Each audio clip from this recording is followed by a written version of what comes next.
For some questions. So if you want to drop your questions in the chat, that would be great. I'm actually going to kick off with one for Evita. So I'm fascinating presentation. We had a question in the chat about gender that I think you answered, right? The question I had was actually around, so how does your research about online trolling relate to research around the behavior of real physical world bullies? It's a really good question, because I mean, we kind of just extrapolate what happens online. But I think that there is really good precedent that online, sorry, my dog's walking around in the background. She decided to wake up. I think that there's really good precedent that online aggression and violence can spill into real world. So it's not really ethical for me to assess what people do and then, you know, do some kind of experimental method in their aggression offline. Although, you know, I've thought about how you can objectively even assess it. But I guess there's good enough precedent that when we view aggression online, it very often will map onto offline aggression. I often get asked, what did people do? Like, you know, what did these people do before trolling? Which is a really good question. I think, like, well, it really depends on the type of troll. Like, when we think about that amusement prankster troll, well, probably prank phone calls would be a really good example. But as far as the aggression goes, I think that it's very difficult to align it with offline behavior, because that form of malicious trolling is really dependent on the de-identified anonymous environment. So it is tricky to say what, like, the impact will be, but we can still make a pretty good assumption that aggression online will lead to aggression offline. I hope that answered it. Well, that's a really interesting answer, but that wasn't actually what the question I had in my head. Go on. The question I had in my head was more so, I mean, there have been studies done about the motivations and drivers and nature of real world bullies. And I'm interested in the similarities and differences of the motivations identified, say, in workplace bullies or school bullies, right, versus online trolls, and the similarities and the differences. Yeah, okay, gotcha. Right, so a lot of those characteristics are quite similar, but one thing that is interesting is the role of self-esteem. Self-esteem has been pretty reliably established as a negative predictor, low self-esteem, of bullying and more offline aggression and bullying behavior. So which is why we thought that there was going to be some kind of utility of self-esteem for trolling. The other factor is that vulnerable narcissism. Vulnerable narcissism and high vulnerable narcissism is associated with a lot of offline aggression, whereas it didn't, as you saw, like, it did play a role. It was low vulnerable narcissism. So I think comparative to more offline aggressive profiles, like more offline traditional face-to-face bullying, the online troll seems to have higher levels of self-worth and lower contingent self-esteem. Their esteem and worth is not dependent on the validation of others. Thank you. Very interesting. Now, I'm canvassing the participants for questions, but I'm also wondering if the speakers have questions for each other. I'll kick off. Go on. I actually wanted to I find Jay's presentation really interesting, because it is a question that we really do get a lot, about that difference between trolling and free speech, and when does it. So, and apologies if I did miss it, Jay, but like, if you had to draw a line in the sand, where would you draw that line? Yeah, go on. No, look, I know you didn't miss a speak there. And I think it's a terrific question. It's a question I ask myself daily, at risk of being dreadfully self-promotional. This is a question that Dennis Muller and I have been considering in relation to much of the media coverage surrounding the Folau case. I've got literally a whole box of printouts of the Australian and Daily Telegraph articles. I must be a masochist. So, and a line certainly does need to be drawn. And I'm wondering, this will be context specific, the role of ethics here, of ethical guidelines. Now, part of ethical communication, broadly defined, is that we encourage a range of viewpoints, including those that are diametrically opposed to our own. We encourage the exchange of ideas. You know, what else do we have? Where the line might be drawn is, well, and I think the Folau case is a really good example as well. His remarks about, you know, homosexuals and drunks and adulterers and other exciting sounding creatures, you know, should repent. Is it the problem there isn't so much that it might cause harm, although it might.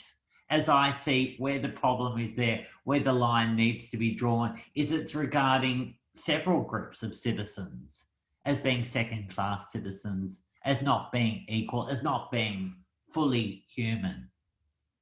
And this is really very context specific where the line gets drawn. And that's why I often use the example of the comment about same-sex marriage. Yes, it's abhorrent. Yes, it's ridiculous as well, let's face it. But does the man have a right to express it? Yes. Now, it's up to the media outlet whether they keep the comments there, but deleting it, well, you know, it's a cost-benefit analysis. You know, do we delete it and look like censors, or, you know, create our own little filter bubble? These are real questions that content moderators face all the time. Yeah, I have no doubt. So recently I published an article in The Conversation, which was about essentially Donald Trump and not being willing to admit defeat and grandiose narcissism. And it attracted some really interesting commentary. And a lot of the commentary was on social media, and particularly for the university, they got quite some comments. I know this is outside of trolling, but they did, some of the media, some of the social media management there, they did delete some comments, and then that got a backlash as well. And then the one who deleted it, she was told, like, don't delete, just hide, because the people can still see their comments, but then it's hidden from others. So it raised like all of those questions around it too. I guess questions. Yeah, they are. I think your research is really interesting to me because it approaches it from a different perspective, because I come at it from a psychological perspective and that intention. And I generally will state the line needs to be drawn more so when it is the intention to harm. Everybody has the right to the opinion, but it's why you are saying it. If you're saying it, your intention is to harm others by saying it, you probably need to take a step back and really do a bit of self-examination on why you have that opinion. So I'm going to ask Huixin, if she's still there, what she thinks of that. Sorry, I just noticed that she'd stepped away from the computer. So Huixin, in terms of like the conversations that you've had with, you know, the victims of trolling, or the people that have experienced trolling, do you have any thoughts on what viable boundaries are in online spaces? Yeah, I think there is. Yeah. Sorry, it's like the kitchen. Something is on the oven, and I was the thing is, when I was talking with the people who feel they are the victims of trolling, is that they feel their boundary is like inevitably violated. Sometimes they actually think it's not the existence of trolls, because when I was asking them about the roles of their engagement of trolling, they think some of them are the victims, and at the same time, or in other cases, are the trolls. And when they have the reflection on their own behavior, they think, okay, I was just doing a lot of people are doing, and I was being like I was being a little irritated. I was being rattled, so I behaved like that. So there is a line that they think people they would prefer other people not do things to them, but in other cases they feel it's very difficult to not to do that to others. So my feeling about like based on those answers is like people want there it would be a better negotiation of this line. But this negotiation must be like between the users and the platforms. And most importantly, there definitely need to be a soft restraint, like the culture itself. Like there must be some kind of unspoken rule everybody agrees on that there are certain things we should all avoid. A better example is actually the private messaging thing. Even for trolls, private messaging someone is considered the lowest form of trolling. Even trolls themselves despise that. So I think there is a line, like if not existing there already, but emerging from those engagements now, like every day. This is my feeling. Thank you. Hillary's got a question, which is about the influence of culture as a part of context. So does trolling vary across cultures? Who wants to have a crack at that? I'll have a crack. I will say from a psychological perspective that there is not enough cross-cultural research on this. I would say from a psychological perspective, there's not enough research on it in general, but certainly cross-cultural. I collaborated with one researcher in Japan where we did assess trolling, but we did find some reliability for those dark traits. But I don't think that there's enough research to make any conclusions. It definitely is a growing space. I mean, that's true of a lot of psychology in the first place, right? With the whole weird phenomenon. Mm-hmm. Yes. Okay. Jay, do you have a comment about kind of cross-cultural applicability? My understanding, my research is predominantly focused on Australia, on North America and the United Kingdom. So as we were saying earlier, the Anglosphere. My understanding is that outside the Anglosphere, there are very different understandings of what constitutes trolling. Is it speaking truth to power with the government? Is it simply promoting a political cause? I will admit it's not an area that I've researched a great deal, but it is something I aim to look at in 2021. And Huixin, do you have a perspective on that? I think this is a very interesting question. I mean, in my own research, this is actually a very a hard point in the methodology section.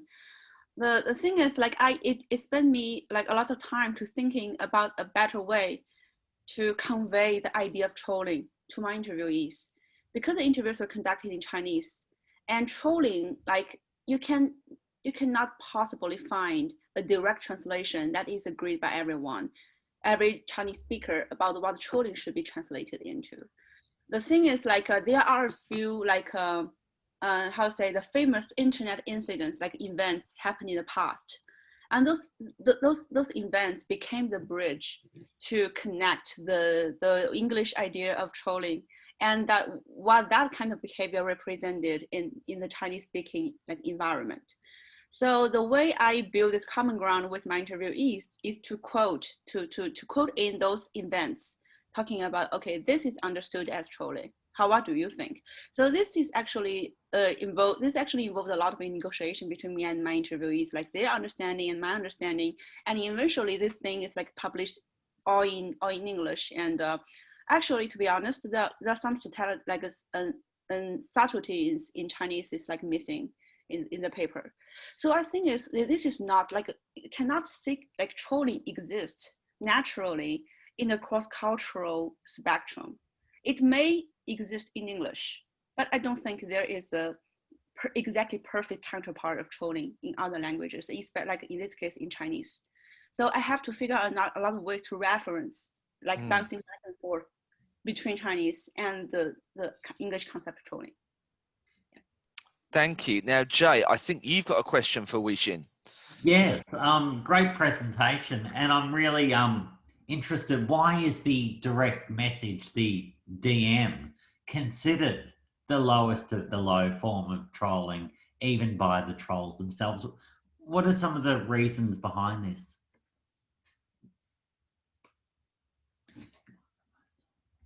My interviewees did not give me a direct answer about why. They just like keep emphasizing that this is the worst.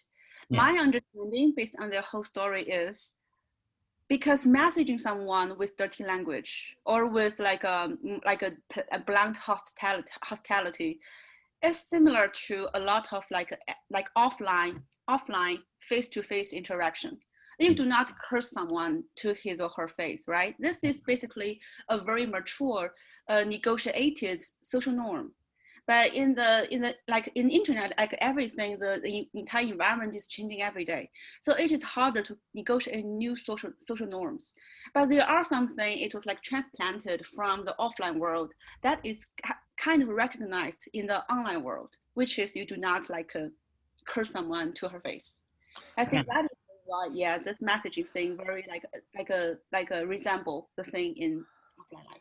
I have a hypothesis about that from being online for 20 years, and that is there is a performative element to trolling, right? It is something you do in a public space.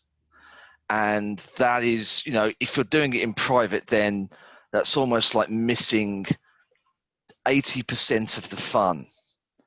And also, I think for some trolls, there is also an artistic element to it. And shouting a swear word at somebody is too easy. So I think when I heard that, I had kind of multiple responses to that based on behaviors that I've seen. But it's a really interesting question. I'm going to end with a question for each of the presenters, which is, if we are going to make our online platforms more hospitable and less traumatic, then what should we do?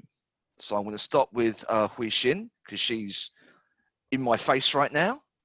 Over to you.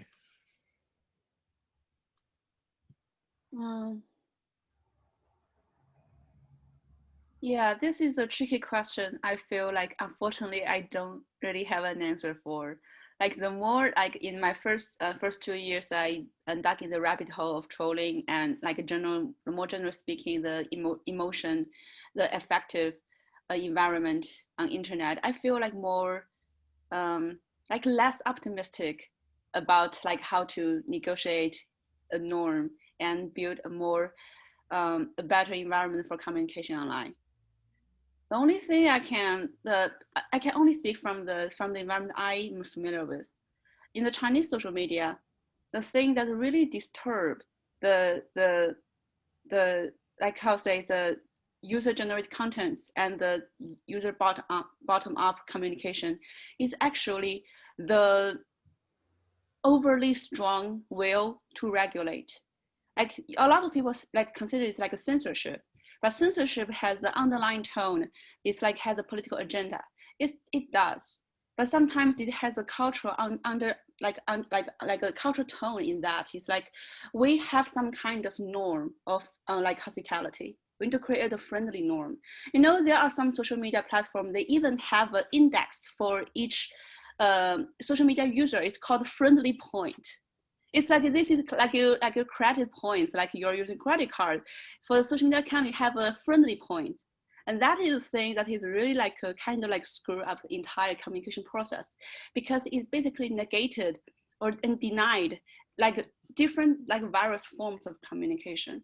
So if this question is generally about how to make a better communication environment, I would say we'll give more freedom to the users. I really feel the trolls are the phenomenon that is not out of less of regulation. It is like from like too much regulation. Like if there is it's like you're teaching a bunch of elementary school students. When they're little, you can just like give them a lot of rules to follow. But if they're adults, it is going to be a little pathetic to give them all the rules to follow in the communication. And yeah, they definitely like misbehave, but I don't think that is because they lack of control. It's because of a lot of control from the outside world, especially from the authority. Thank you, Huixin. Great. Jay, how do we improve our platforms? Where do we start?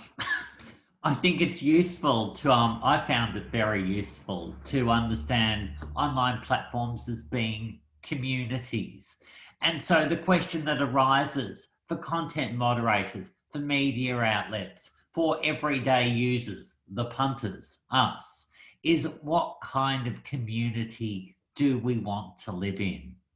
And the question particularly for media outlets is letting the users know, well, this is, you know, these are our standards. This is the kind of community we want to live in. The conversation, which Evita mentioned earlier, is actually really good at doing this. And there are many other examples. So all is not lost. Thank you, Jay. And finally, Evita. It's a really good question. And I actually have to agree about the optimism perhaps fading over time because it is challenging. But I guess I will come at it from a psychological perspective. The common element that seemed to be present was this empathy deficit. And that seemed pretty consistent and reliable, a variable of, let's say, even intending to harm others online. So that signals to me that actually empathy training and early empathy interventions might be really pertinent here. As you mentioned at the very beginning, Matthew, my background is actually in evolutionary psychology. So I actually often look at this from an evolutionary perspective. And this indicates to me what we are seeing now is that over time, humans have evolved for face-to-face and our social interactions. We've learnt what's appropriate in crowds, how to behave in crowds, how to interact with each other. This online interaction has exploded and grown so quickly that we just haven't, well, our behavior shows we haven't adapted very well.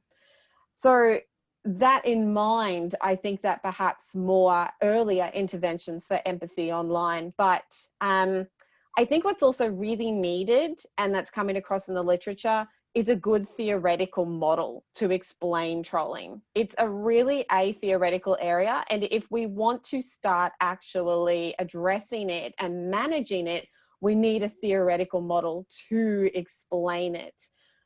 So I think that my answer isn't even really tangible. My answer is, if we want to start managing it online, we need to actually start creating theory and conceptualizing it. Then we can really understand it. Thank you, Evita.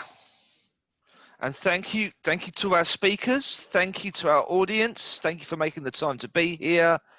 Been a great session.